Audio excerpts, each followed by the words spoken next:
Well, here we are, our last day of class. Today is May 6th, 2020. Been through a long series of weeks with online teaching for all of your classes, so welcome. Today's our last day. One of the things I always like to do is before we take an exam, we've been doing this throughout the semester, is today will be a review. I'll take samples of each of the chapters of 11 and 12 and go through some of the things that we've been working on with the concepts, with chord symbols, with spelling, with doubling, a variety of different things that we'll have, but I'll give a chance to be able to kind of try out some solutions. I'll put up a problem, have you think about it, and then we'll do that together. Some tips on composing for the final composition project. One of the things I'd like to be able to do is take you through a process of going through the chord progression and all the different instructions that we have for the final project, how you might start approaching that from both the accompaniment and the melody. I've got an extra credit opportunity for you toward the end of the video. I'll show you what that is. It's actually using one of our worksheets, and it's going to count for double the extra credit. And then I'm going to have some final instructions for the final written exam that'll take place next week. It'll be distributed on Tuesday, May 12th, and the final composition project, which will be due during that day as well. So stay tuned. We're going to be doing some review of 11 and 12. Doubling is the concept of adding or reproducing another note from the triad to create a voice of more than 3 notes. As you know, with triads we have 3 different pitches, but we can have in chords in there, still in triads, 4 or even 5 or more voices, which means certain notes have to be doubled. So, for example, D minor, we have an F, D, A, and F. So we have D, F, and A. The notes that are doubled, F, there's 1, there's 2, there's an A, and there's a D. So the only note that's doubled is the F. So that's in a D minor, and notice we're also using the chord symbol, the chord symbol, D with a minus. In our next chord here, let's spell this from the bottom up. F, nope, C, A, F sharp, C. So if we put that in order, we're going to have an F sharp, A, and C. Which notes doubled, or which notes are doubled? Let's see. We have two C's. We have one F sharp and an A. So we're doubling the C to create more than a 3-voice chord. We have an F sharp diminished, and notice again the chord symbol is F sharp with a degree sign. The next chord, let's spell this: E flat, G, B flat, G. If we put that in order, we have an E flat, G, B flat. So we have an E flat major triad. The root is in the bottom, so it's in root position. So any notes that are doubled, E flat, G, B flat, G. Once again, we have that third that's being doubled, the G. E flat major, and again with the symbol, chord symbol, all we use is an uppercase letter for the chord symbol. That means it's a major triad. Our last one, E, C, G sharp, C. So what's our order? We start with the C sharp, E, and a G. We have a diminished triad, don't we? This is one of the things I wanted to, oops, you know what? I just messed that up. We have a C natural, and we have a G sharp. That's what I was thinking of. E, C, G sharp, C. So we have a C, E, G sharp, which is a C augmented triad. Notice the chord symbol, a C with a plus. Any notes that are doubled? E, C, G sharp, C. It looks like the root, C, and C is doubled. So as we think of doublings, doublings help add to the number of voices that we have in a chord beyond the 3 notes that we'll have in a triad. As we've learned in Chapter 11, chord symbols can be used to very quickly understand and identify what a chord is. This is often used in jazz and in popular music to help the composer, to help the performer, learn and very quickly be able to assess what chords are going to be needed for the particular music that they're singing or playing. It's very different than the Roman numerals or the written out music that we've seen. And often when we've turned to chord symbols, it's a little bit of a different language. So let's solve a few of these. We have an E with a minus. That tells us two things. It's an E chord based on a triad, based on E as the root, and the minus means it's going to be minor. So if we build from E, we want to build a minor triad. So we want a minor third and a major third. E, G, and B. So seeing just that chord symbol will imply that the performer is going to play some version of that E minor triad. B plus. The B we know is going to be the root of a triad, and the plus means it's going to be augmented, right? So we're going to need a B as our root, and then we'll form a triad above that that's an augmented triad. So we want two major thirds, B to D sharp, D sharp.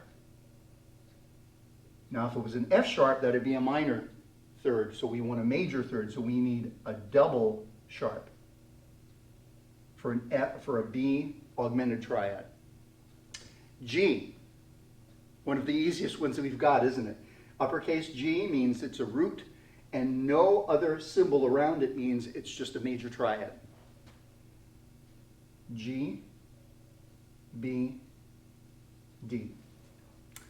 And C sharp with a degree sign means diminished. So again, our root is going to be first, C sharp, E, because we want two minor thirds, remember, for a diminished triad. C sharp, E, and G. Now let's do something to add to that we see in chord symbols, which is this. With the slash and another number or another letter to the right of the slash, this means that that note is going to be in the bass or the bottom of the chord. In other words, it's going to be an inversion. So we're going to have an E minor triad with the G in the bass. So it really would be G, B,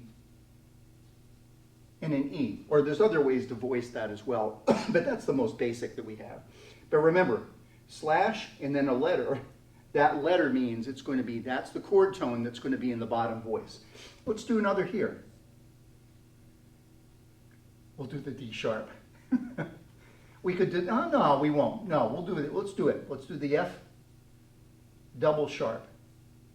It's rare that you'll see something like this in chord symbols with double sharps.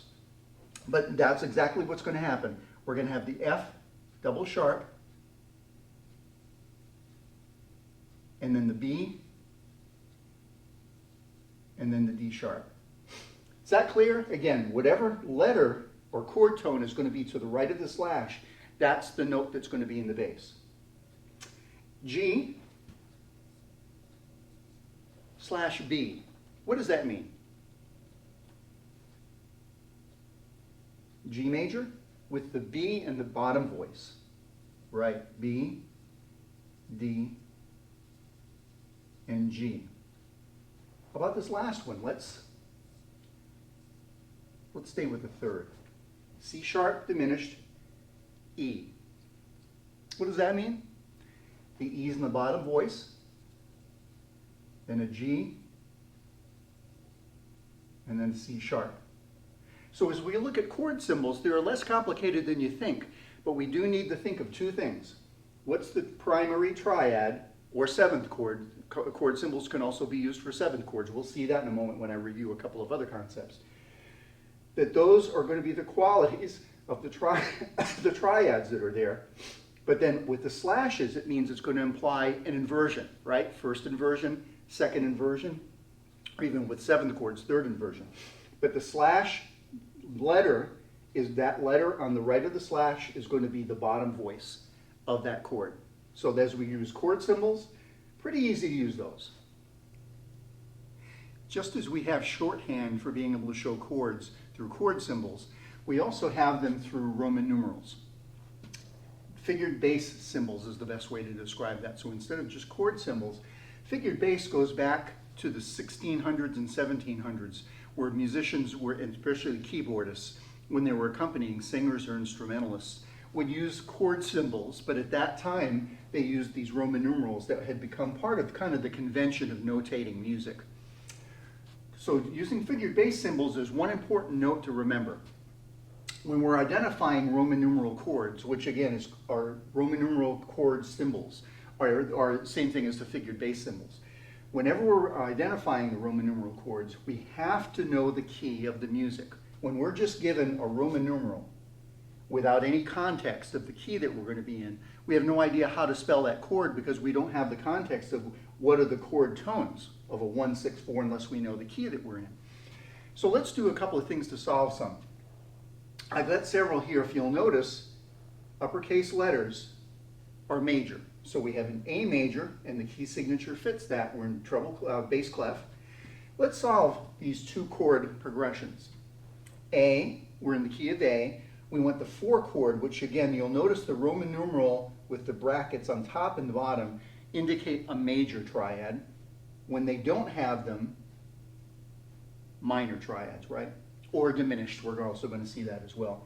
So for a major, for A, what we want to think of the 4th degree of the majors of the A major scale, which is D, and then we want to build that triad on that. So the 4 chord would be a D, F sharp, A. And notice when we have the key signatures, there's no need to go ahead and add that extra accidental. It's assumed as part of the key signature. So a D, F sharp, and A. There's our 4 chord with A major. A 6 chord, but in 6/4 position. Now, think back for a moment. This is one of our inversions, right? A 6/4 means which chord tone, if we're thinking of 3 notes in the triad, which chord tone is in the bottom voice? The 5th. So we think of the 6th chord in A, so think of the 6th degree of the A major scale, F sharp, and then build a triad from there, F sharp, A, C sharp, right? Because there's F sharps and C sharp in the key signature. So let's build that first. C sharp, F sharp, A, C sharp. But with the 6/4, the 5th or the C sharp is going to be in the bottom voice. So I'm going to bring that down here and we're going to think of the C sharp, F sharp, A. So there is our movement from the 4 chord to the 6 chord. Notice something too. The way this is voiced, there are 2 tones that stay in common that don't change. Who are they? The F sharp and the A. And the only note that changes is the D going down to the C sharp. This is what that sounds like.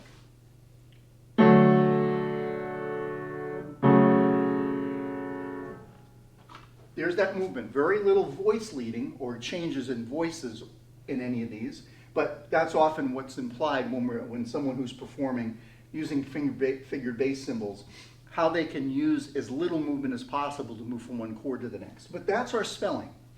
4 chord to a 6/4. B flat major. Again, an uppercase letter, then our key signature indicates that. Here are our 2 chords, a 1/6/4 to a 5. The one chord in a B flat is going to be B flat, D, and F, correct? The 6/4 means, though, that the 5th of that chord, or the F, is going to be in the bottom voice. F, B flat, D, or it could be F, B flat, D. There's the 1/6/4 to the 5 chord. What's the spelling of the 5 chord in B flat? F, A, C.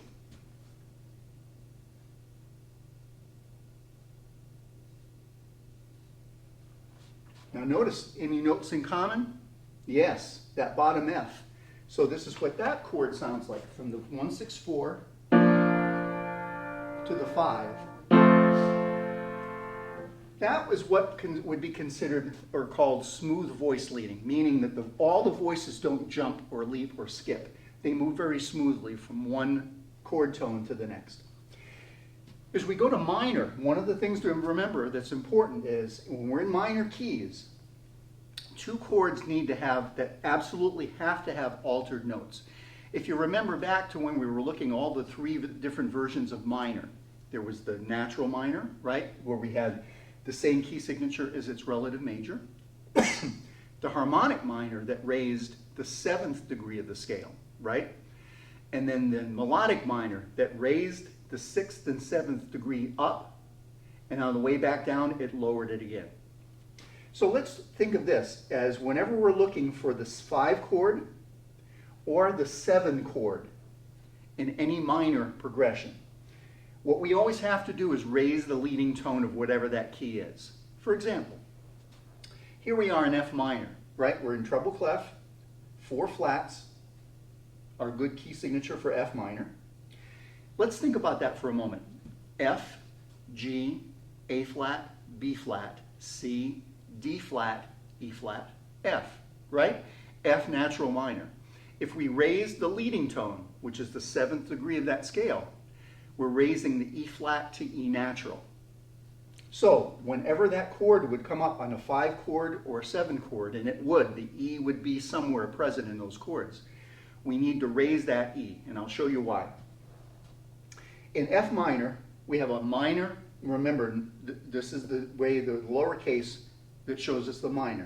In fact, let me call your attention to something. As you're writing your Roman numerals, when we do any progressions or any analysis, be sure to add these brackets on top and bottom if you have a major triad, and leave them off if you have a minor. Sometimes I'll see someone write 6.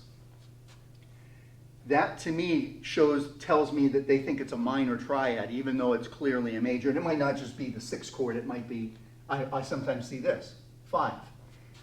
But they're still talking about a major triad. Make sure that when it's major, that you add those brackets. Be very clear to me that you're showing me that you know and are identifying without doubt that that is a major triad or a minor triad. Okay, distinguish those. Let's go back to our example. F minor, a 4 chord. F, G, A flat, B flat, right? So our 4 chord is going to be a B flat, D flat, remember the key signature, and an F. There's our F minor, there's our B flat minor. Now we're going to go to a 5-7. Now let's try something. 5-7 without any altered notes in F minor would be C, E flat, G. Right? And in fact, even if it's a 7, it would be B flat too. C, E flat, G, B flat. Right? However, we need to make that a major 7th chord. So what we need to do is raise that E flat to E natural. Remember we were talking about raising the leading tone? So, and again we're in root position. We need to change to, let's see, I guess we'll put it all the way down here. This is kind of a jump, but we're just doing this for the spelling. C, E natural, G, B flat. Remember, the B flat would carry over. So if we have this 4 chord, well, let me do it in the range. I'm going to do it in the upper range that's above the middle C. Here's the B flat, the minor 7, a minor 4 chord. And then here's the 5-7. Here it is without the raised 3rd. But what we want to do is we want to turn this into a dominant 7th that sounds like this. So, here's the 4 chord. 5-7. And then we would probably go to a 1. So the reason why we need this is the 5 has to be a dominant major chord. And the only way to turn that into a major chord is to raise that leading tone. Now we also do that for the 7th. Let me show you this. Here we are in A minor, no flats or sharps. We have a 7 diminished 6. Okay? So if we think of the 7th degree of the scale of A minor, we have A, B, C, D, E, F, G, A, right? So if we use the G, we build a triad on that. G, B, D. That's a G major triad, isn't it? However, we need a diminished triad. So what we have to do is we have to raise the G to a G sharp B, and D. Now there's one other step we have to follow right here. What is it? What haven't we done yet? It's the inversion, right? The 6 means it's first inversion, meaning the third of the chord is going to be in the bottom voice. So we actually are going to spell it B, D, G sharp. That makes sense? So in order, if we just had, without the G, we had G natural, we would have this. However, we need a diminished triad, so we've got to raise that leading tone to this. And then we're moving to a 6. Now, remember up here when we were in major, the 6 was a minor triad, wasn't it? The quality was minor. Guess what? When we're in minor, the 6th is actually a major. Let me show you. What's the 6th degree of an A minor scale?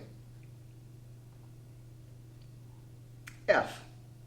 If we build F, a triad on F, we have F, A, and C. What quality is that triad?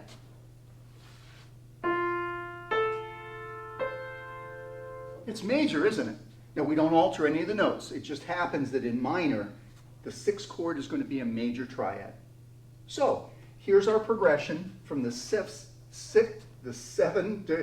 diminished 6 to the 6.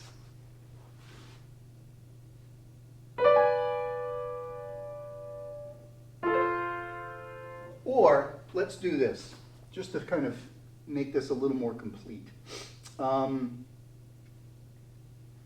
I think what we'll do is we're going to bring this down here. The B, D, and the G sharp. So we're here, and here's the 6th chord. It's an unconventional chord progression. It really is something that we don't often hear that much. Whenever we move to the 6, we're often coming from a 5. That's more often we see that. But this was just for our purposes. But again, we'll just kind of review a couple of things. These are figured bass symbols. Figured bass means the same thing as the Roman numerals. What we're using is Roman numerals for shorthand to understand the chords that are going to be used in the harmony. When identifying Roman numeral chords, we have to know the key of the music. We have to see this. So often when you see something, if there's going to be something on the exam that is prefaced with this or this, you know pretty much we're going to be using figured bass or Roman numerals. Uppercase and lowercase, always identifying the number of the notes in a chord and the inversions themselves, and always making sure again that you're labeling major and minor very distinctly so I understand if you're talking about a major triad or a minor triad. Let's go the opposite way. What we're going to do is look at some chords and we're going to analyze them using Roman numerals or figured bass. So let's take a look at this. We have a 2-chord progression here, another 2-chord progression there. The first one, treble and bass, 1 B flat, we're in the key of F. Let's take a look at this first chord, G, E, G, and a B flat. So the order for that would be an E, G, B flat. Now let's think of that in the key of F. The root is E. What degree of the scale is that? It's the 7th. So we have a 7th,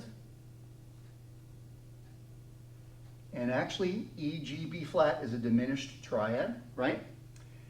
Which chord tone is in the bass? The G, or the 3rd, so we have a 7 diminished 6, right, in the key of F.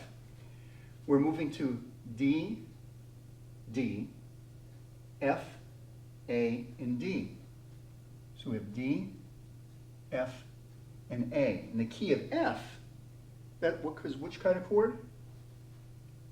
It's a 6th chord, right? The 6th degree of the scale is that root. The root is the bass, so there's no inversion. And is it minor? F, A, D, F, and A. Yes, it is. So this is what that would sound like. Here's the key of F, just to kind of get our F major in our ears.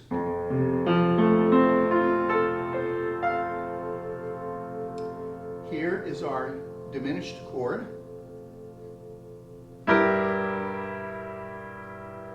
Seven diminished six, going to a 6.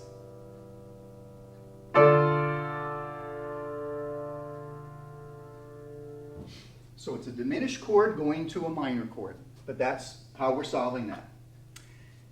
A major, 3 sharps. We're in a key of A major. It's our first chord. F sharp, D, A, F sharp. What's the root of that triad? D, F sharp, and A. Good. So the D is our root. What scale degree is that in the key of A? It's the 4th, isn't it? So we have a 4 chord. What's the quality of that triad? Major triad. And the F sharp is in the bass, which is the 3rd, so we have a 6. So it's a 4-6, right? Going to E, A, C sharp, remember our key signature, E. What's the root? A, C sharp, E.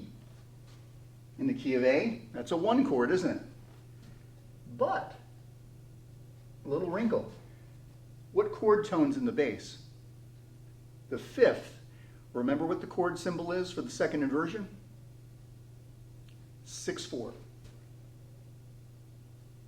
So we have a 4-6 to a 1-6-4. Here's our key of A major.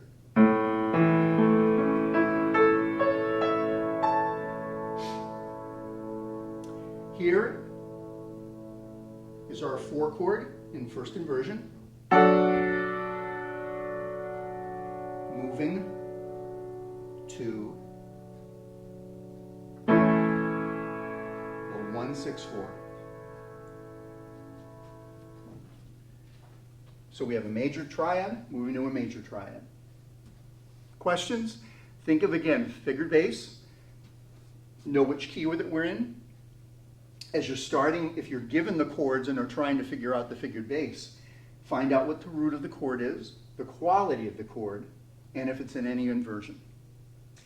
In chapter 12, when we start to talk about harmonic function, this really is basically the tonal tendencies of chords in major and minor, where they want to tend to go. And they are grouped based on what they sound like and what we normally hear in tonal music in our major and minor tonalities, in popular music and in classical music and in jazz, in a variety of different settings. It's not that unusual because our ears are used to this kind of tonality in major and minor.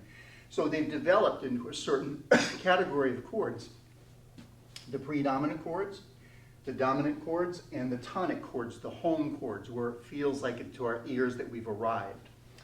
If we're thinking in major, the 2 chord and the 4 chord often are the chords that are ready to move forward toward some goal when we're trying to think of these tendencies that would lead to the dominant chords, the chords that definitely feel that they're going to get ready for the tonic. So the predominant 2 and 4. The dominant chords, the ones that really set up the arrivals of the tonic chords, are 5 and our diminished 7. Notice it's a minor 2, major 7, major 4, and major. This is in a major key. Major 4, major 5 chord, diminished 7th chord that lead to our one of two tonic chords. Major 1, our tonic, or a minor 6. Remember when we would move from 5 to 6, that was called a deceptive cadence. 5 wants to move to 1, but we're deceived when we suddenly go, instead of from a 5 to a 1, we go from a 5 to a 6. When we're in minor, one of the things we often think about, there are altered chords based on the key. In minor, the predominant chords are still 2 and 4, but notice their qualities. 2 in a minor key, for example, think of C minor. C, D, E flat, F, G, A flat, B flat, C. If we think of the 2 chord, D, F, A flat, we have a diminished triad. The 4 chord, F, A flat, C, is a minor. Sometimes the 6 chord, because it's strong and has a major quality to it, it'd be A flat, C, E flat, and C minor. Sometimes that's also used as a predominant. note. The dominant chords, once again, are 5 as a major and the diminished 7th. But remember what we talked about when we looked at the figure bass and the Roman numerals. They're not naturally a major or diminished. In fact, in C minor, the 5 chord is a G, B flat, D, which is a minor triad. So it's the B flat. For a 7th chord, it's B flat, D, F. So what we need to do is we raise the leading tone of that key, which in C minor it's B, so we go from B flat to B natural. That will turn this into a major triad, G, B natural, D, or a diminished 7th chord, B, D, F. The leading tone must be raised, if we're in minor, must be raised when you're on the 5 chord or the 7 chord. And then that leads to our minor 1. Again, because we're in a minor key, it's going to sound as a minor triad. Or if it's a deceptive cadence, the 6th chord, which in the case of a minor scale, the 6th chord is a major triad. Something else to think about too, that you might not be aware of, we've not really paid any attention to the 3 chord. The 3 chord is considered in any major or minor scales a rather weak triad. My sense has been that when I was learning this with music theory, the 3 chord is so associated with notes, it's got 2 of the 3 notes of the triad from the tonic, that it really doesn't have any strong function outside of just emulating what the triad is from the 1 chord. For example, in C major, the 3 chord is an E, G, and B. E and the G are very associated easily to the ear to the 1 chord, C, E, and G. So regularly the 3 isn't considered that it has any strong tendencies to go anywhere. It just kind of is a neutral type of a chord. So we don't often see composers relying on that. However, and I want you to think forward to the composition, the final composition project. We're in a major key, but I also wrote one of our chord progressions of those 16 measures, an uppercase 3. Now, if you remember, the final composition project is going to be in C major. All of our chords, I'm going to take you through in another scene, some tips about composing for the final composition project. You're going to notice that in C major, the 3 chord is really a minor, isn't it? In C major, it's E, G, B. However, with a raised 3, one of the things we're going to do is we're going to raise that 3rd to a G sharp. That's unusual, but just keep that in mind. There's where we're going to use a 3 that's kind of out of the norm.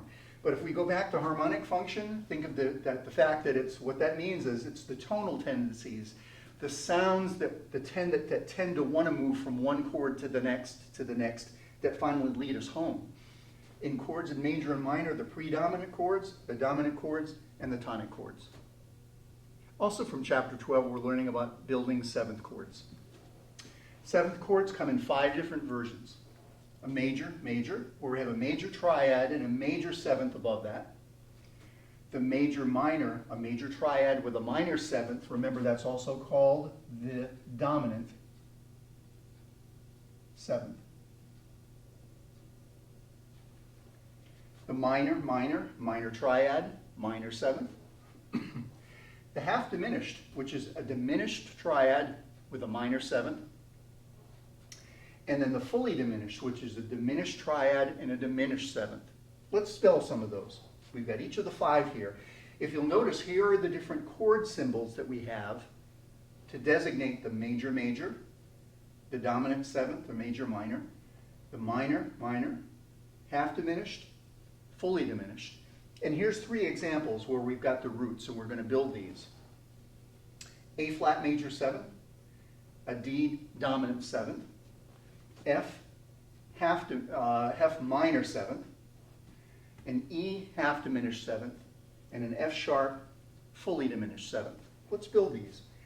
A flat major, so A flat, C, E flat for our major triad, and then a major 7th above that would be a G. Another way to be able to remember this is if you build the major triad, there's a major 3rd above the 5th there. Dominant 7th, here's a D. D, F sharp, remember we want a major triad, and then a minor seventh above that, which would be a C natural. D, F sharp, A to C. D, dominant seventh. An F minor seventh triad. Excuse me, seventh. F, and we want a minor triad here. A flat, C, and then a minor seventh above that is an E flat. E, half diminished seventh. So we want a diminished triad. E, G, B flat, and again with the diminished and half diminished, I like to think of, find that fifth. For half diminished, we want a minor, we want a major third above that. So E, G, B flat, D, and then for an F sharp fully diminished, F sharp, A, C, diminished triad, E flat. Want that diminished seventh all the way up there.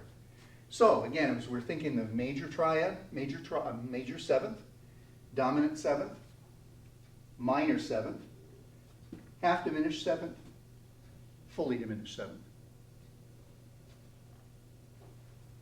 Remember, as you're contemplating the final composition project, you're left with a blank slate and kind of a blank piece of staff paper. There's nothing that's prescribed except for the key and the chord progressions that you've got. In other words, the things that you have as options that you're able as a composer to create are the rhythms and the pitches for both the melody itself and the accompaniment. I'm going to give you a couple of ideas of how we might get started on that. But here's a few suggestions just to kind of get your mind going about what you might use. And again, MuseScore is a wonderful tool for this. I find it myself because I'm only so accomplished as a pianist. It really helps me to be able to put some things down digitally and be able to hear it back and then to be able to move notes around. So hopefully you're finding MuseScore as a good tool in the mini compositions that we've had for the accompaniments that we've been working on throughout the semester, and now that we get to a full-blown 16-measure composition. Determine the chord progression. That's been done for you. We have 16 measures, 16 different chord progressions, and I'm going to take you through those instructions that we had the other day in a couple of minutes. Focus on one element at a time, the melody or the accompaniment. As you listen to and play and perhaps even outline as whole notes the chords from one measure to the next, these might suggest a melody to you. Many times composers will sit down and arduously work at a staff paper and at a piano playing melodies to try them out. Other composers hear a particular idea or melody that might remind them of another piece or something that original that they would like to use as the melody itself. What we want to do is just make sure that as we're composing the melody or the accompaniment, that we're paying attention to the chord tones in the measure. We can have some non-chord tones, absolutely, but our skeletal structure of the pitches, we want to make sure are bound around the notes that are part of the chord progressions. Create a pattern in the accompaniment. What you might do is create a rhythmic pattern. If you remember, several chapters ago, we talked about the idea of sequence, where a particular rhythm or a motive is repeated at different pitch levels, but with the same rhythm and contour to it. That might be something that might help bring some unity and some ideas to you in the accompaniment. Let the melody be highlighted above the accompaniment.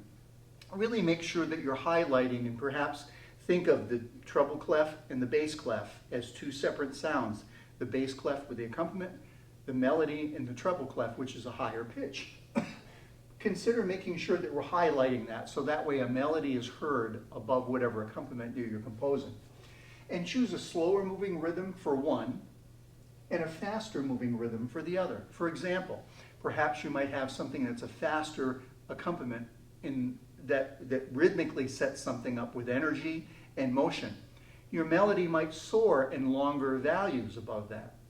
Conversely, what you might think of is something that moves very quickly and almost spoken pitch, and the accompaniment is very simple. So that way the melody is more active rhythmically than the accompaniment. Let's try something over here. I've got two different versions of our first four measures. if you'll take a look here, what I've done is create two different textures based on the chord progressions we have for the first four measures. And if you remember in the chord progressions, the first four measures are duplicated in the second four measures and close to that in the last four measures. So here are our first four measures. We have a 6 chord, again we're in the key of C major, a 6 to a 4 to a 1 to a 5.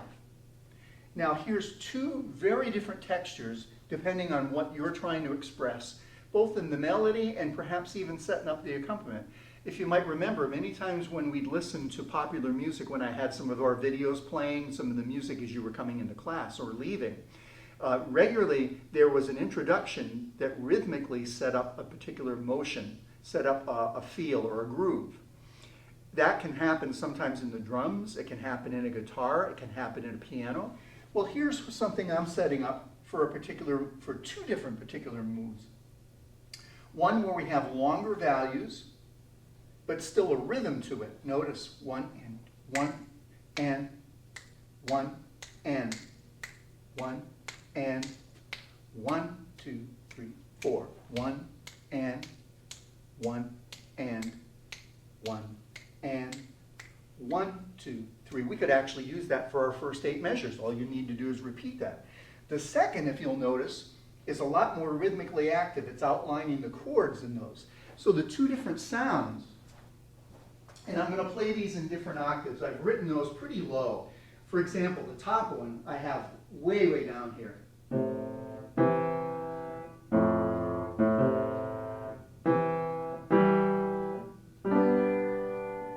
So what I would do is actually probably move that up to here. It's an octave up.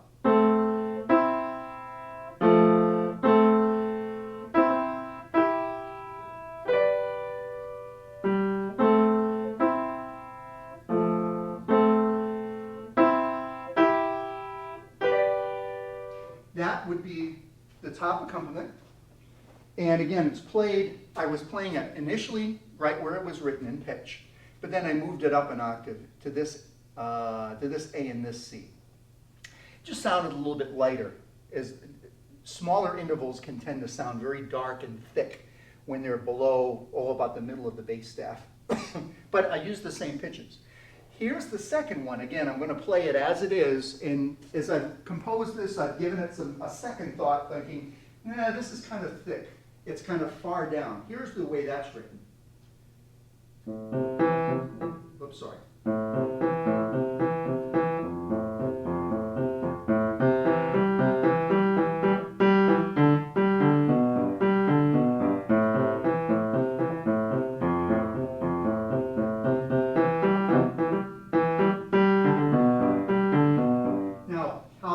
Sound both played better and played an octave higher might sound like this.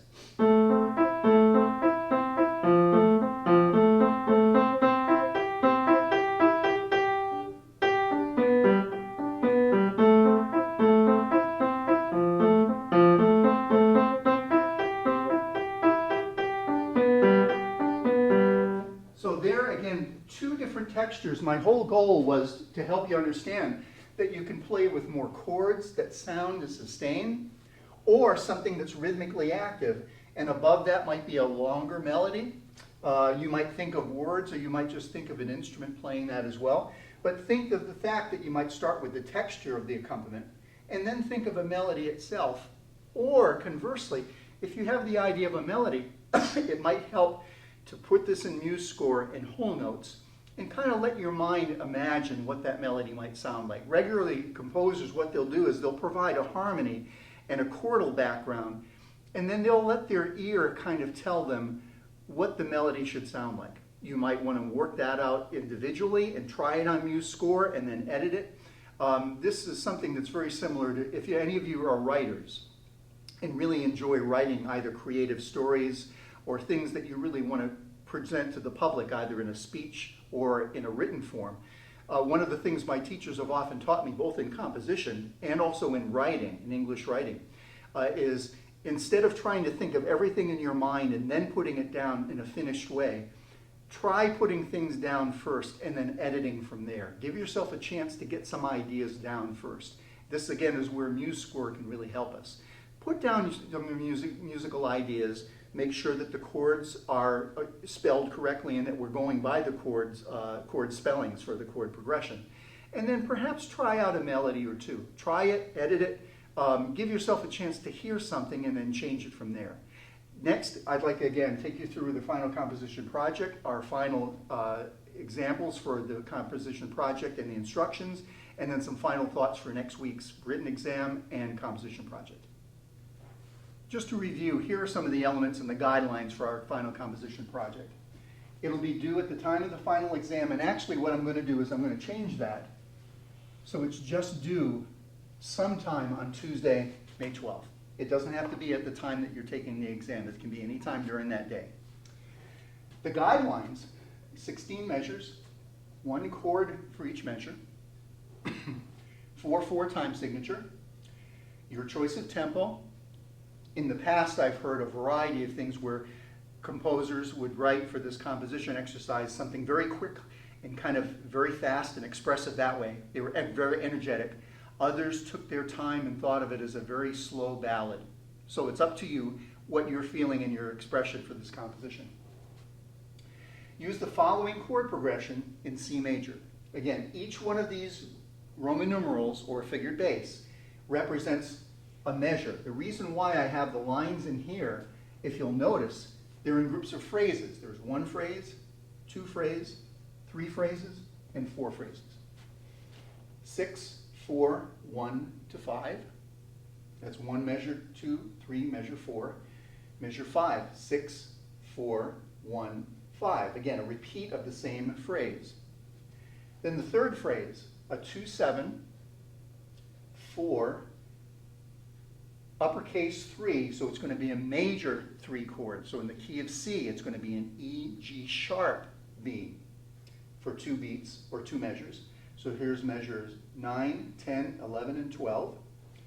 And then our last phrase, measure 13, 14, 15, and 16. 6 chord, 4 chord, just like we've seen in the earlier phrases. And then on a 1 chord, they're in our home tonic chord for 2 measures there. That's why it's in parentheses. Both of those are in parentheses. They can carry through. You can continue the same chord and sound, or you can reiterate it with rhythms, but the chord continues through for a 3rd measure and a 4th measure in each of these phrases. Choose your choice of texture, an active rhythmic accompaniment with slower moving melody, or a less rhythmically active accompaniment and faster melody. Your melody can be instrumental or vocal. You can use vocal patches on here and it can have no text or just sing on an ah. Or it can have lyrics and text. If you want to go that far and add some text to this, it's your choice. But you have the choice to be able to assign. Just don't take what MuseScore gives you automatically. Create something yourself. Make it a statement of your own voice and of your own expression. The final written exam is going to be distributed on Tuesday, May 12th at 10 a.m. Eastern Standard Time. According to the United States, we're all in different time zones, so I thought I'm going to just send it out as it would be at the time that our final would be given. However, you're going to be given 24 hours to complete it, so whenever you receive that, it's going to be a PDF as an email attachment. You have 24 hours to complete it and submit it. Also, submit your final composition project before or after that you complete the written final.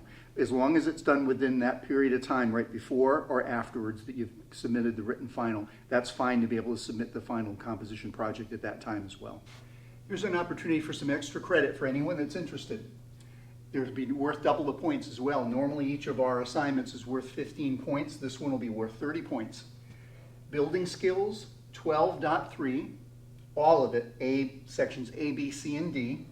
These are on pages 363 through 365, and these should be completed and submitted by next Thursday, May 14th, which is 2 days after we do the final exam.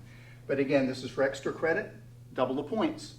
Building skills 2.3, all of it, pages 363 to 365, and should be completed and submitted by Thursday, May 14th.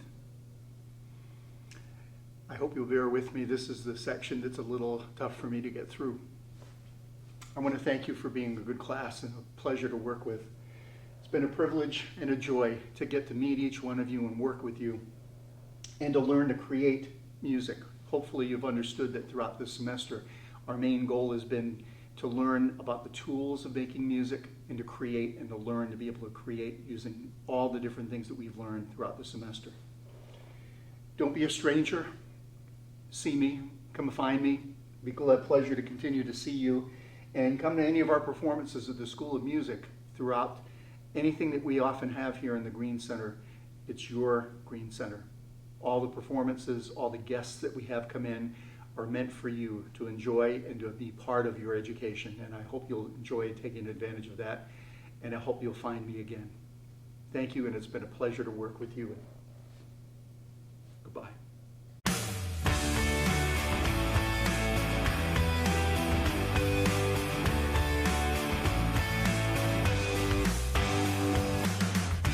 Every morning I wake up just the same. Another victim of ordinary fame. I don't see myself as invincible.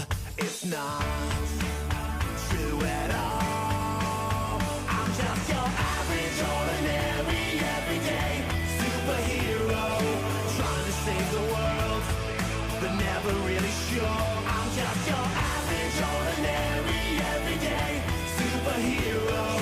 Nothing more than that. That's all I really am. Just a day job that someone's got to do.